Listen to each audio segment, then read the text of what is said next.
যেহেতু কুরবানির আর মাত্র একটি দিন বাকি আছে, তাই আমি সবাইকে অনুরোধ করব যে বর্তমানে পরিস্থিতির দিকে লক্ষ্য করে আমাদের অত্যন্ত সতর্ক ও সচেতন থাকা দরকার।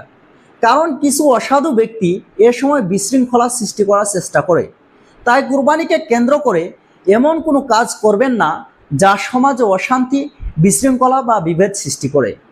বিশেষ করে অমুসলিম এলাকায় প্রকাশ্যে কুরবানি বা পশুর চামড়া বহন থেকে বিরত থাকা উচিত।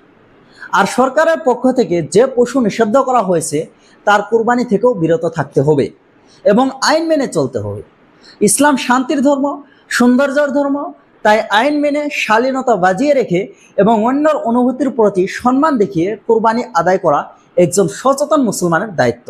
যেমনভাবে আমরা কুরবানির প্রথম 2টি দিন সুন্দর শৃঙ্খলাপূর্ণ পরিবেশে পার করলাম, ঠিক তেমনি শেষ দিনটাও যেন সম্পূর্ণ শান্তিপূর্ণ, সুশৃঙ্খল ও সম্মানজনকভাবে অতিবাহিত হয়, তা নিয়ে আমাদের সবাইকে সচেতন এবং দায়িত্বশীল হতে হবে। আর আপনাদের ঈদ কেমন কাটলো কমেন্ট বক্সে অবশ্যই জানিয়ে দেন।